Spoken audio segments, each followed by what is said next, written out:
Indonesia adalah negara yang aman dan tentram. Polisi bertugas menertibkan lalu lintas, memberantas kejahatan, dan mengayomi masyarakat. Pengadilan bertugas mengadili perkara secara hukum. Dan sekolah merupakan sarana serta tempat pembelajaran bagi generasi bangsa. Lalu, bagaimana jika negara ini tidak memiliki institusi seperti itu? Kenakalan remaja akan bertambah banyak, seperti pembulian hingga tawuran. Menurut Komisi Perlindungan Anak atau KPAI, terdapat peningkatan 1,1% tawuran sepanjang tahun 2008 dan meningkat tiap tahunnya. Kasus kejahatan jalanan dari tahun 2018 hingga 2019 terdapat 141 kasus berdasarkan Polda Metro Jaya. Lebih parahnya, tindak kriminal tidak akan terkendali. Indonesia sangat memerlukan institusi kepolisian, pengadilan, dan sekolah sebagai institusi pengendalian sosial. Lalu, apa sih pengendalian sosial itu? Pengendalian sosial merupakan suatu cara atau proses yang digunakan untuk mengarahkan orang dalam berperilaku supaya tidak menyimpang dari norma-norma yang berlaku di masyarakat. Selain itu, pengendalian juga berfungsi untuk mengendalikan perilaku penyimpang agar kembali berperilaku normal. Materi yang pertama adalah sifat-sifat pengendalian sosial.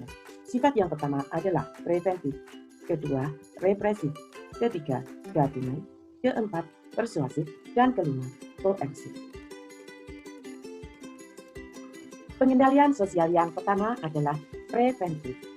Pengendalian sosial ini merupakan usaha yang dilakukan sebelum terjadinya pelanggaran. Tujuannya adalah mencegah terjadinya perilaku menyimpang. Contohnya adalah memberikan nasihat kepada anak. Pengendalian sosial yang kedua adalah represif. Pengendalian sosial ini dilakukan apabila telah terjadi pelanggaran dan supaya keadaan pulih seperti sedia kala. Contohnya, orang yang melanggar peraturan lalu lintas ditilang dan di persidangan dikenai denda. Pengendalian sosial yang ketiga adalah gabungan. Pengendalian sosial ini merupakan gabungan dari pengendalian sosial represif dan preventif. Tujuannya untuk mencegah terjadinya penyimpangan sekaligus memulihkan kembali keadaan semula jika telah terjadi penyimpangan, sehingga perilaku menyimpang tidak sempat merugikan pelaku yang bersangkutan maupun orang lain. Misalnya, diberlakukan piket-piket di sekolah yang dimaksudkan untuk mengawasi dan mencegah siswa agar tidak bolos pada jam sekolah. Meskipun pengawasan tersebut dilakukan, tetap saja terdapat siswa yang membolos. Maka, tindakan represif dapat dilakukan untuk mengembalikan penyimpangan itu ke keadaan normal dengan cara mengenakan sanksi atau hukuman kepada siswa tersebut sesuai dengan peraturan yang berlaku. Pengendalian sosial yang keempat adalah persuasif.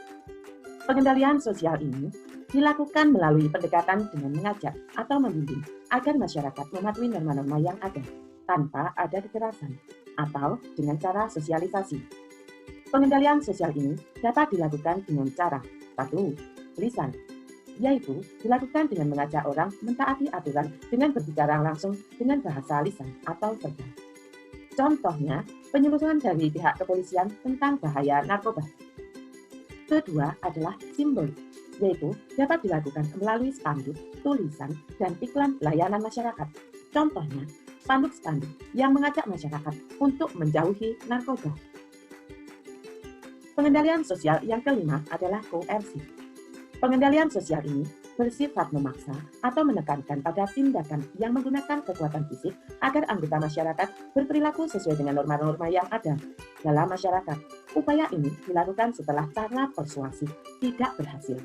Contohnya, gerobak pedagang kaki lima yang terpaksa diangkut oleh pelantik karena melanggar perda yang telah diperingatkan terlebih dahulu.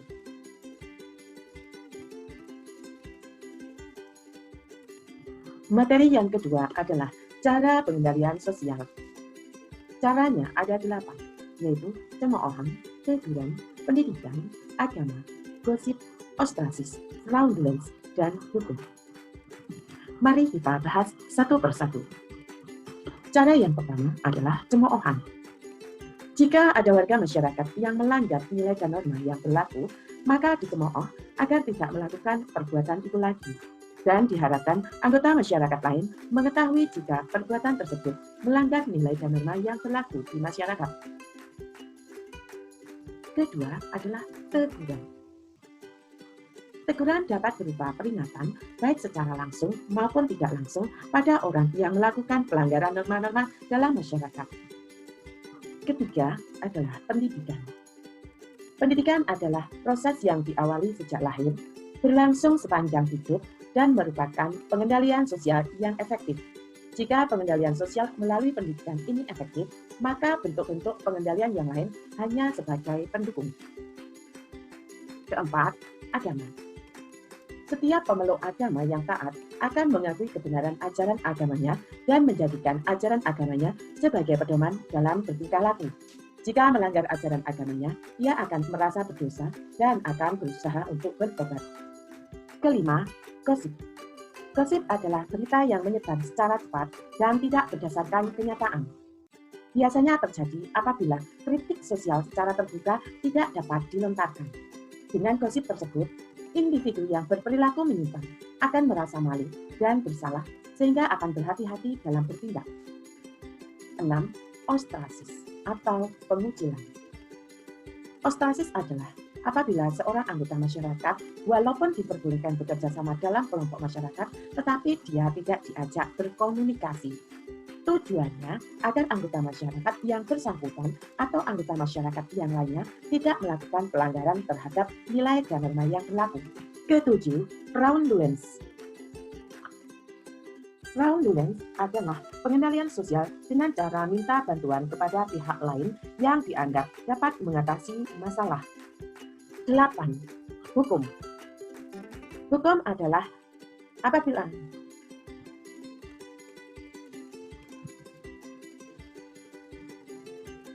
Kedelapan, hukum. Dalam setiap masyarakat, mengembangkan sistem penghargaan dan hukuman atau sanksi agar merangsang para anggotanya untuk menyesuaikan diri dengan norma-norma yang berlaku. Sanksi-sanksi yang ada di dalam masyarakat adalah yang pertama, sanksi positif. Sanksi-sanksi yang ada di dalam masyarakat adalah pertama, sanksi positif yang dihubungkan dengan penghargaan-penghargaan yang diberikan kepada seseorang yang dapat menyesuaikan diri. Contohnya adalah sikap masyarakat menerima seseorang atau memberikan penghargaan berupa pujian. Kedua, sanksi negatif, yaitu berupa hukuman-hukuman yang mungkin diterapkan apabila seseorang tidak berhasil menyesuaikan diri. Misalnya, materi yang ketiga adalah pelaksanaan pengendalian sosial di masyarakat. Yang pertama adalah pada masyarakat tradisional atau primitif. Pada masyarakat tradisional atau primitif, pengendalian sosial dilaksanakan secara internal.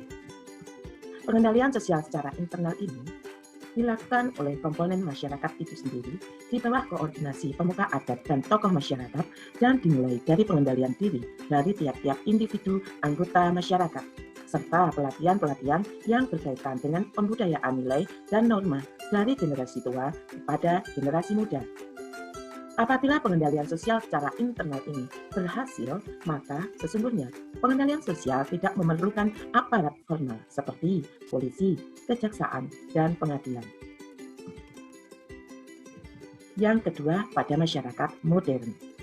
Pada masyarakat modern, pengendalian sosial dilaksanakan secara eksternal. Pengendalian sosial secara eksternal ini adalah pengendalian sosial yang dilakukan oleh lembaga-lembaga formal seperti kepolisian, kejaksaan, dan pengadilan dengan berdasarkan norma-norma hukum yang berlaku baik perdata maupun pidana. Pada masyarakat modern, terutama yang majemuk, pengendalian sosial secara internal sulit untuk menjamin ketertiban. Pengendalian sosial eksternal lebih dipatuhi karena sifatnya tegas dan jelas dengan sanksi-sanksi yang memberatkan. Komponen penting bagi terwujudnya ketertiban dalam masyarakat. Yang pertama adalah adanya norma-norma yang memadai dalam arti norma-norma yang sesuai dengan tingkat perkembangan masyarakat. Kedua, adanya aparat penegak hukum yang konsisten secara ideologi dan mempunyai tekad untuk mengabdikan diri dalam setiap upaya penegakan hukum. Ketiga, adanya kesadaran dari seluruh warga masyarakat untuk berlaku tertib dan menjunjung tinggi hukum. Bentuk-bentuk nyata kejadian dalam masyarakat yang merupakan akibat langsung dari tidak berfungsinya lembaga-lembaga pengendalian sosial antara lain: 1. Tidak adanya kepastian hukum. 2. Kepentingan masyarakat sulit untuk dipenuhi. 3. Sering terjadi konflik. 4. Munculnya komersialisasi hukum, jabatan, dan kekuasaan. 5. Munculnya sindikat-sindikat kejahatan yang mempunyai kepentingan khusus. Di dalam masyarakat, terdapat rantai sistem penciptaan ketertiban dalam masyarakat itu sendiri. Apabila sistem itu tidak berfungsi, maka akibatnya di dalam masyarakat terdapat kekacauan-kekacauan. Untuk mengatasi hal tersebut, maka dapat dilakukan terapi sosial sebagai berikut. Yang pertama, memperbaiki perangkat hukum seperti undang-undang, peraturan pemerintah, keputusan presiden, keputusan menteri, dan peraturan pelaksana lainnya. Kedua, melakukan revitalisasi aparat penegak hukum mulai dari kepolisian, kejaksaan, dan pengadilan. Yang dimaksud dengan revitalisasi adalah penggantian, pembinaan, serta pengawasan-pengawasan yang lebih intensif terhadap semua bentuk kegiatan hukum. Ketiga, melakukan usaha-usaha pembudayaan tertib sosial yang di dalamnya terdapat kepatuhan terhadap norma kesusilaan, kesopanan, adat, norma hukum, dan norma agama. Setelah mempelajari materi ini, semoga kalian dapat mengidentifikasi sifat-sifat dan cara-cara pengendalian sosial serta menerapkannya dalam kehidupan sehari-hari maupun dalam peran-peran sosial di masa yang akan datang.